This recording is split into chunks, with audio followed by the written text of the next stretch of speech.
The relatives came.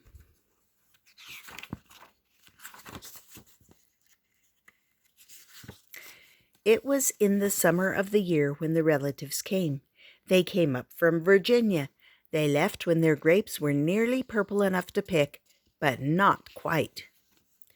They had an old station wagon that smelled like a real car, and in it they put an ice chest full of soda pop and some boxes of crackers and some bologna sandwiches, and up they came from Virginia. They left at 4 in the morning when it was still dark, even before the birds were awake. They drove all day long and into the night, and while they traveled, they looked at the strange houses and different mountains and thought about their almost purple grapes back home. They thought about Virginia, but they thought about us too, waiting for them.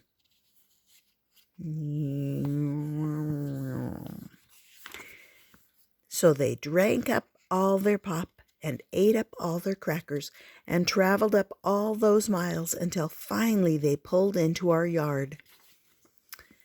Then it was hugging time. Talk about hugging. Those relatives just passed us all around their car, pulling us against their wrinkled Virginia clothes, crying sometimes. They hugged us for hours. Then it was into the house, and so much laughing and shining faces and hugging in the doorways. You'd have to go through at least 4 different hugs to get from the kitchen to the front room. Those relatives.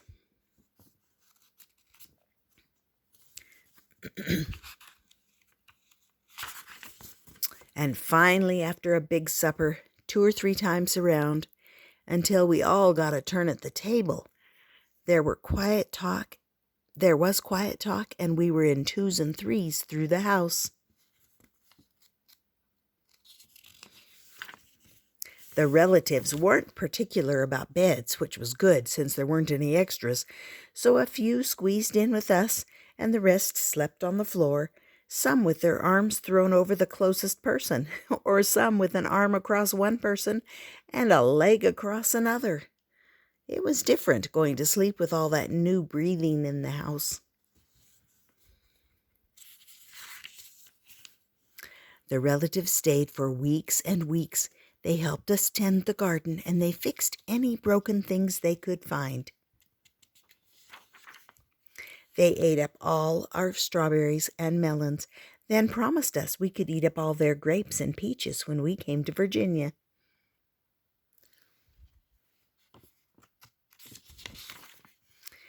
But none of us thought about Virginia much. We were so busy hugging and eating and breathing together.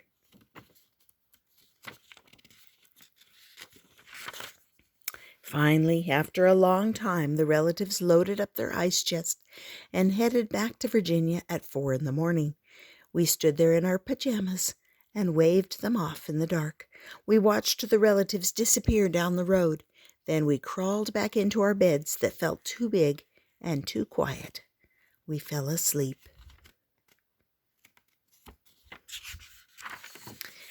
And the relatives drove on all day long and into the night, and while they traveled, they looked at the strange houses and different mountains, and they thought about their dark purple grapes waiting at home in Virginia.